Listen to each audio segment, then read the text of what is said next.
10. Renault 4. Peu de voitures ont réussi à traduire l'esprit de praticité et d'accessibilité aussi bien que la Renault 4. Lancée au début des années 1960, dans une Europe encore sous le choc des traumatismes de la guerre, ce modèle est apparu comme une réponse directe aux besoins réels des gens. Un véhicule simple, fiable, polyvalent et peu coûteux.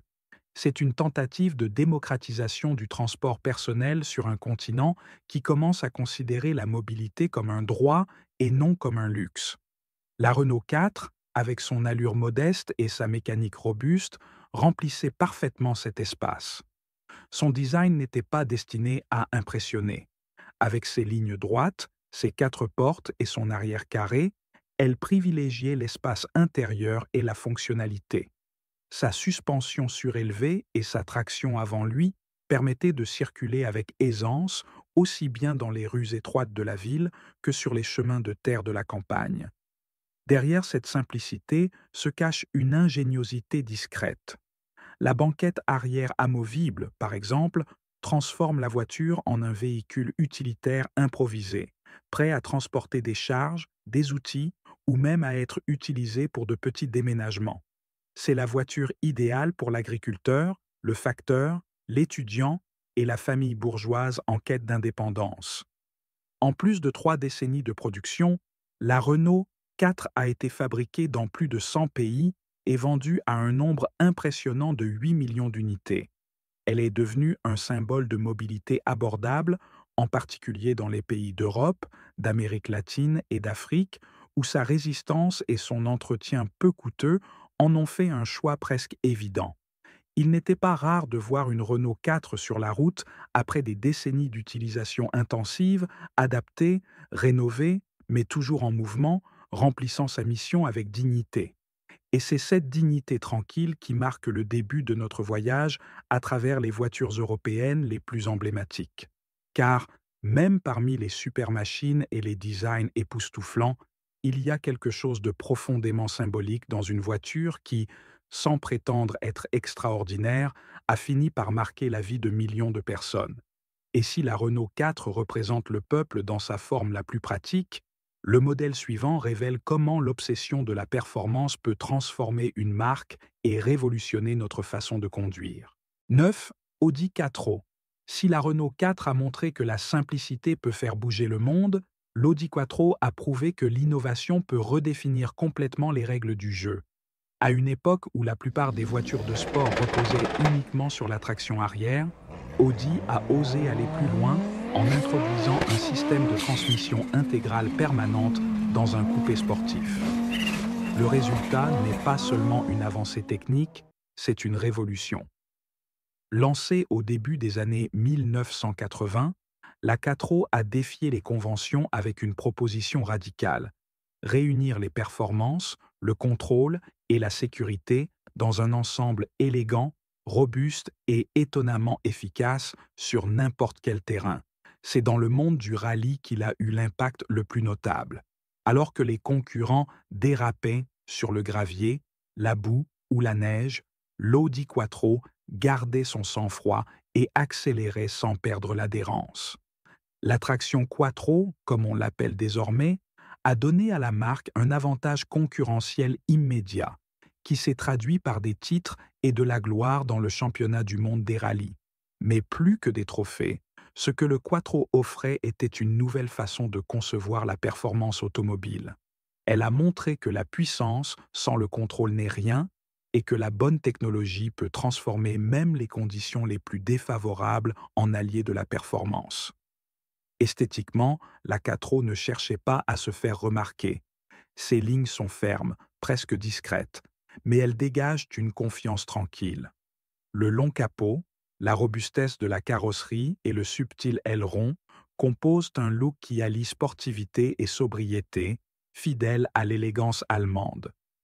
Sous ce design sobre se cachait un moteur turbo-compressé qui, associé à la transmission intégrale, offrait une expérience de conduite viscérale et précise.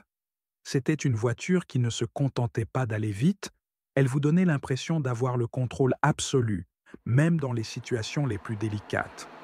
Mais l'héritage de l'Audi Quattro ne s'est pas limité au circuit de course. Elle a influencé toute une génération de voitures de route, montrant que sécurité et performance pouvaient coexister. De plus, elle a établi une nouvelle norme au sein de la marque elle-même, faisant du nom Quattro un synonyme de qualité et d'innovation. Dès lors, Audi a cessé d'être un simple constructeur automobile allemand pour devenir une référence en matière d'ingénierie de pointe.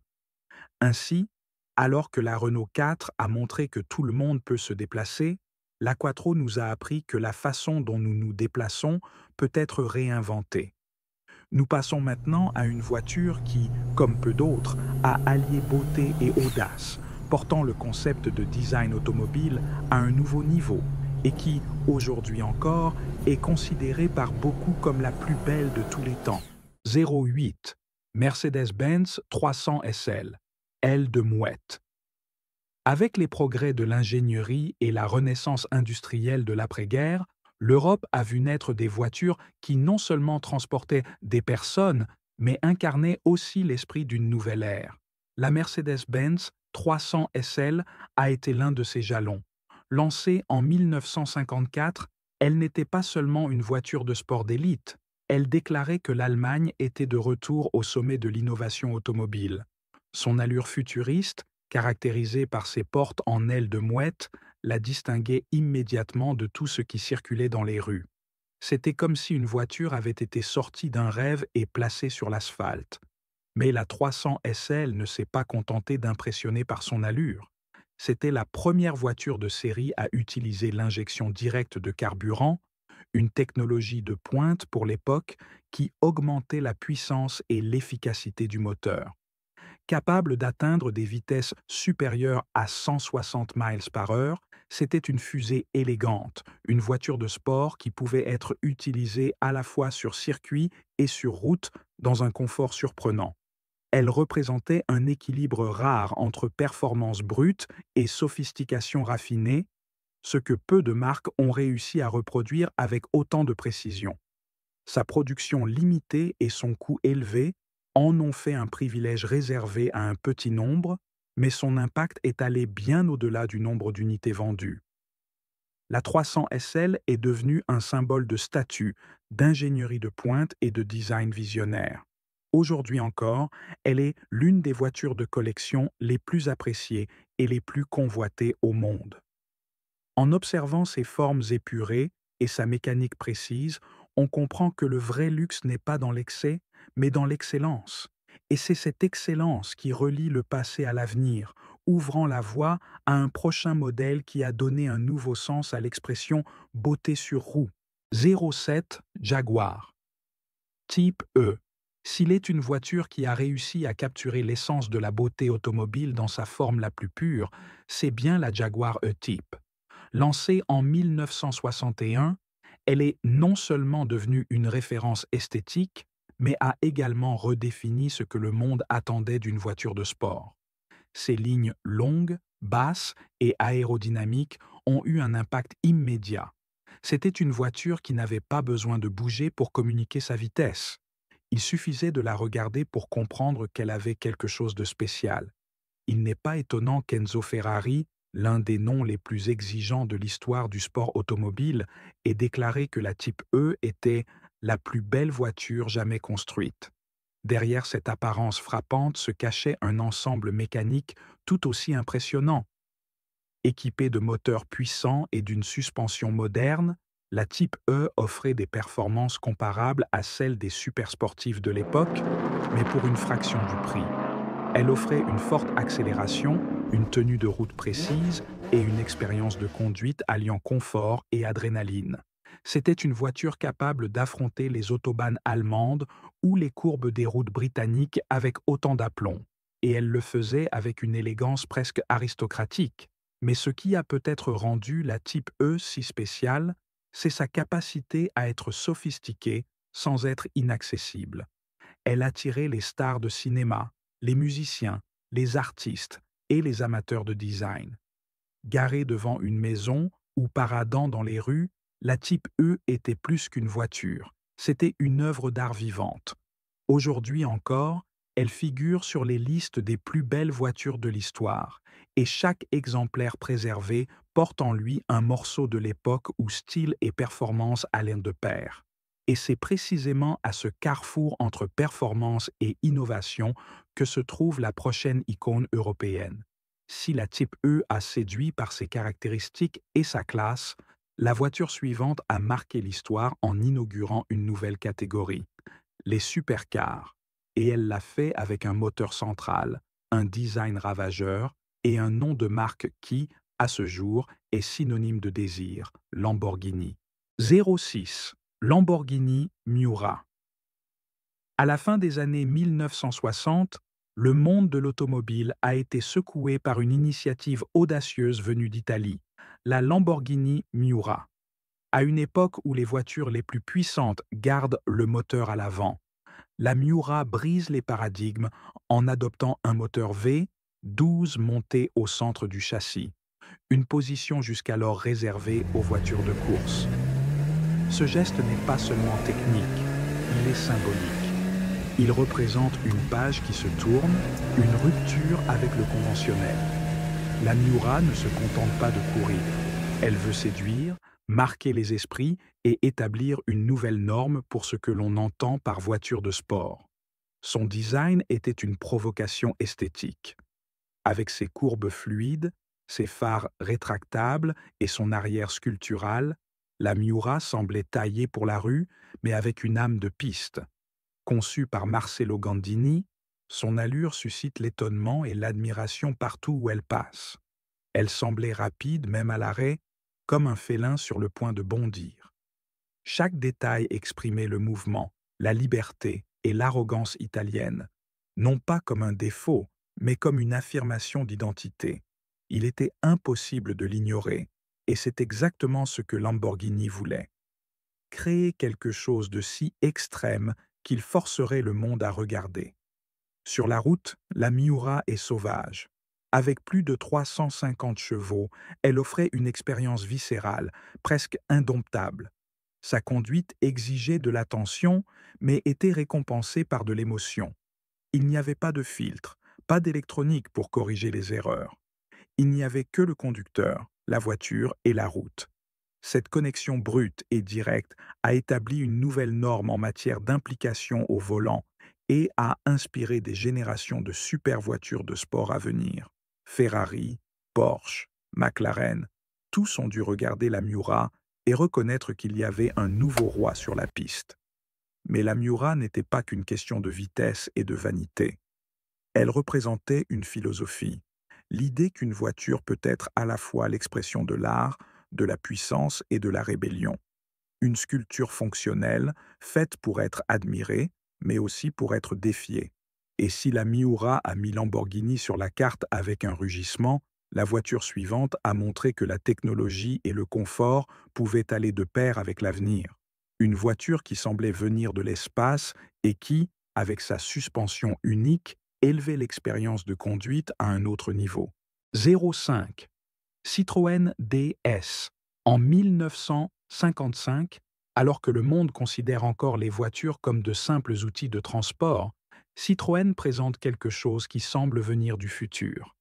La DS n'est pas seulement une voiture, c'est une déclaration esthétique et technologique. Ses lignes aérodynamiques, inspirées des avions et des concepts futuristes, rompent avec le conservatisme de l'époque. Longue, basse, avec des phares en retrait et des courbes douces, la DS semble glisser dans le temps au lieu de voyager. Et à l'intérieur, la surprise continue. Un volant monobranche, un tableau de bord enveloppant et un habitacle spacieux et confortable complètent une expérience qui rappelle davantage un vaisseau spatial qu'un véhicule conventionnel. Mais ce qui a vraiment fait de la DS une légende, c'est sa suspension hydropneumatique, qui ajuste automatiquement la hauteur de la voiture en fonction du terrain. Cette technologie a permis d'atteindre un niveau de confort jamais atteint auparavant, rendant la DS presque insensible aux imperfections de la route. Conduire cette voiture, c'est comme flotter, une douceur qui impressionne non seulement les automobilistes ordinaires, mais aussi les politiciens, les artistes et les chefs d'État. La suspension intelligente, Combinés à la direction assistée et aux freins à disque à une époque où ils étaient encore rares, a positionné la DS comme un saut évolutif en termes d'ingénierie automobile. L'impact a été immédiat. Au Salon de l'automobile de Paris, où il a été dévoilé, le modèle a reçu plus de 12 000 commandes dans les premières 24 heures. Au fil des ans, il devient la voiture officielle des présidents français et acquiert le statut de symbole national, mais son prestige n'est pas seulement institutionnel. Dans les rues, la DS devient un objet de désir, redéfinissant ce que l'on attend d'une voiture de luxe. Plus qu'un véhicule confortable, c'est une expérience sensorielle, entre le sublime et le fonctionnel. Si la Lamborghini Miura était l'audace incarnée dans une supercar, la DS montrait que la sophistication peut être silencieuse, élégante et profondément intelligente. Elle nous rappelle que l'innovation ne crie pas, mais qu'elle s'impose avec classe. Et c'est sur ce chemin de la sophistication et de la tradition que se trouve la prochaine icône. Une voiture de sport allemande qui a traversé les décennies sans jamais perdre son essence. Une voiture qui, depuis 1964, est synonyme d'équilibre entre forme et performance. La Porsche 911. 4. Porsche 911. En matière de continuité et de tradition, peu de noms ont autant de poids que celui de la Porsche 911. Depuis son lancement en 1964, elle est restée fidèle à son essence, même après d'innombrables évolutions. Sa silhouette incomparable, avec ses phares ronds et son arrière allongé, est devenue une signature visuelle reconnue par tous les passionnés d'automobile, qu'ils soient débutants ou chevronnés. Mais au-delà de l'apparence, la 911 représente une philosophie. Performance et fiabilité peuvent coexister harmonieusement, sans sacrifier le plaisir au volant.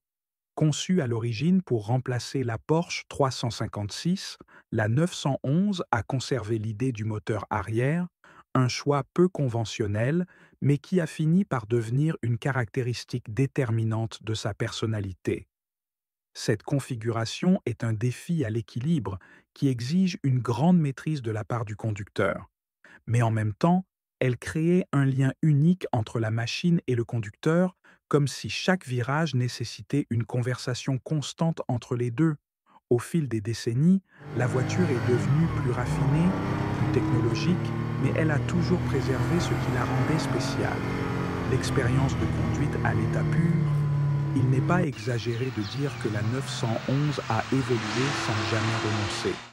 Au lieu de se réinventer radicalement à chaque génération, elle s'est perfectionnée avec une précision chirurgicale. Des changements subtils, des améliorations constantes, mais toujours dans le respect de son identité. Cela a permis de créer une base de fans extrêmement fidèles, qui considèrent la 911 non seulement comme une voiture de sport, mais aussi comme une extension de leur propre personnalité. Cette constance en a fait une légende vivante, présente sur les circuits, dans les garages des collectionneurs et dans l'imaginaire collectif de tous ceux qui apprécient la véritable ingénierie allemande. La Porsche 911 n'est pas seulement une voiture rapide, c'est une étude permanente de l'équilibre, de la tradition et de la performance. Et si elle représente le summum de la constance et du raffinement, la voiture suivante de notre voyage était tout le contraire. Elle est née petite, sans prétention, mais a conquis le monde avec irrévérence, style et efficacité. Une véritable icône de la culture britannique qui montre que la taille n'a pas toujours d'importance. La Mini Cooper. 03 Mini Cooper, original. Si la Porsche 911 a démontré la puissance de la précision et de la constance, la Mini Cooper a prouvé que le génie peut tenir dans quelque chose de petit, de léger et de tout à fait charmant. Créée à la fin des années 1950 par Alec Issigonis, la Mini originale n'a pas été conçue pour impressionner sur les circuits ou dans les salons de luxe, mais pour résoudre un problème beaucoup plus pratique, une mobilité abordable dans une Europe caractérisée par une pénurie d'espace et de carburant. Avec ses dimensions compactes, sa traction avant et son moteur transversal, la Mini apportait une solution révolutionnaire, redéfinissant le concept de voiture urbaine. Mais ce qui n'était au départ qu'un projet fonctionnel est rapidement devenu un phénomène culturel. Son design sympathique, associé à une conduite agile, a fait de la Mini bien plus qu'une petite voiture. Elle était amusante, expressive et incroyablement efficace dans les virages, ce qui a attiré l'attention des conducteurs et des préparateurs. C'est ainsi qu'est née la Mini Cooper, une version sportive préparée par John Cooper, qui a transformé la petite voiture en géante sur les circuits de rallye. De manière presque absurde, la Mini a commencé à battre des modèles beaucoup plus puissants dans des compétitions telles que le rallye de Monte-Carlo, et le monde entier l'a regardée avec étonnement et fascination. Ce contraste entre taille modeste et performance agressive est devenu un élément de la personnalité de la Mini. Elle représente l'esprit britannique des années 1960, audacieux, créatif, irrévérencieux. Des icônes telles que les Beatles, Twiggy et Steve McQueen ont été vues au volant d'une Mini, consolidant son image de symbole pop. C'était une voiture pour tous, mais qui ne perdait rien de son style. Elle pouvait s'adapter à n'importe quel espace, mais on la trouvait aussi dans les pages des magazines de mode, sur les scènes de rock et dans le cœur de ceux qui recherchaient quelque chose de différent. Et c'est précisément pour cette raison que la Mini a traversé les générations. Son essence est restée vivante, même avec les relances et les réinterprétations au fil des ans. Parce qu'au fond, la Mini nous a appris que ce qui compte vraiment, ce n'est pas la taille de la voiture, mais l'importance de l'impact qu'elle produit. Aujourd'hui, quittant les rues étroites de l'Angleterre pour les pistes enflammées de l'Italie, nous découvrons un modèle qui porte le mythe Ferrari à son apogée. Une voiture née comme une fête est devenue une légende, la F40. 2. Ferrari F40. S'il est une voiture qui symbolise le summum de la passion automobile, c'est bien la Ferrari F40. Présentée en 1987 en hommage aux 40 ans de la marque, elle a été le dernier modèle approuvé par Enzo Ferrari avant sa mort, ce qui, à lui seul, suffirait à la rendre spéciale. Mais la F40 est allée bien au-delà de l'hommage. Elle est devenue la supercar par excellence, une machine qui capture l'essence brute de la vitesse sans compromis. À une époque où l'électronique commençait à adoucir l'expérience de la conduite, la F40 allait dans la direction opposée, une voiture analogique, féroce et brutale. Son design était fonctionnel et agressif. Chaque courbe, chaque prise d'air et chaque aile arrière ont une raison d'être: la performance aérodynamique.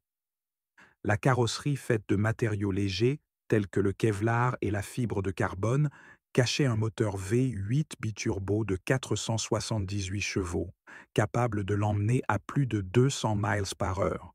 Mais les chiffres ne disent pas tout. Ce qui était vraiment remarquable au volant d'une F40, c'était la sensation de dompter une bête. Pas de direction assistée, pas d'antipatinage, pas de luxe. Il n'y avait que le conducteur, le rugissement du moteur et une réponse immédiate à tout mouvement, qu'il soit bon ou mauvais. C'était difficile, intimidant, voire dangereux pour les imprudents. Mais pour les puristes, c'était sa plus grande vertu. Elle exigeait du respect, de la technique et du courage. Elle n'était pas faite pour impressionner par son confort, mais pour faire vibrer la vérité. C'est peut-être pour cette raison que beaucoup la considèrent comme la dernière voiture vraiment pure de Ferrari. Un véhicule qui n'essayait pas de cacher quoi que ce soit, qui ne filtrait pas l'expérience. Et c'est pour cette raison qu'il est devenu immortel. La F40 n'était pas seulement un produit de l'ingénierie italienne, c'était un effort émotionnel, un cri pour la liberté mécanique avant que l'ère numérique ne prenne le dessus pour de bon. Et dans ce contraste entre l'extrême et l'essentiel, elle a ouvert un nouveau chapitre de l'imaginaire automobile. Mais avant de terminer ce voyage à travers les icônes européennes, il en reste une qui, malgré toutes les avancées et les audaces, reste la plus reconnaissable et la plus aimée de tous. Un symbole de simplicité et d'affection qui fait désormais partie de l'histoire de millions de personnes. La coccinelle de Volkswagen. 1. Coccinelle Volkswagen. Terminer ce voyage par la Volkswagen Coccinelle, c'est revenir aux origines de ce qui fait d'une voiture une véritable icône. Née en Allemagne dans les années 1930 comme la voiture du peuple, la coccinelle VW a survécu aux guerres, aux crises et à des décennies de changements culturels et sociaux. Plus encore, elle s'est réinventée dans chaque pays qu'elle a traversé, prenant des personnalités différentes mais conservant toujours son essence. Petit, robuste et abordable, il s'est taillé une place unique dans l'histoire de la mobilité, n'étant pas seulement un moyen de transport, mais faisant partie de la vie de millions de personnes à travers le monde. Sa mécanique simple, avec un moteur arrière refroidi par air, en faisait un modèle fiable et facile à entretenir. C'était la voiture idéale pour ceux qui avaient besoin de se déplacer sans complications et en même temps un véhicule qui permettait l'intimité. Tous ceux qui ont possédé une coccinelle VW savent que ce n'était pas seulement une voiture, c'était un compagnon. Elle était bruyante, elle demandait de la patience dans les montées, mais elle laissait rarement tomber son propriétaire. Elle servait de taxi, d'ambulance, de voiture familiale, d'objet de personnalisation et même d'icône de la résistance culturelle dans les périodes difficiles. Dans des pays comme le Brésil et le Mexique, elle est devenue un symbole populaire presque aussi fort que le drapeau lui-même. Au fil des décennies, la coccinelle VW a résisté aux tendances, traversé le temps et, paradoxalement, n'a jamais vieilli. Chaque génération lui a trouvé une nouvelle forme d'expression. Des hippies des années 1960 à des amateurs de voitures anciennes d'aujourd'hui, elle a toujours gardé son charisme intact. Difficile de trouver un autre véhicule qui suscite autant d'affection et de souvenirs. Peut-être parce que la coccinelle VW représente plus que la liberté sur roue. Elle représente un mode de vie simple, honnête et authentique. Et dans un monde de plus en plus rapide et complexe, cette simplicité devient révolutionnaire. Ainsi, parmi les supermachines italiennes, les œuvres d'art françaises et la précision allemande, la coccinelle VW termine cette liste non pas parce qu'elle est la plus rapide ou la plus luxueuse, mais parce qu'elle est la plus humaine. Elle nous rappelle qu'en fin de compte, ce qui rend une voiture vraiment emblématique, ce n'est pas seulement ce qu'elle fait, mais ce qu'elle représente pour ceux qui se sont trouvés derrière son volant.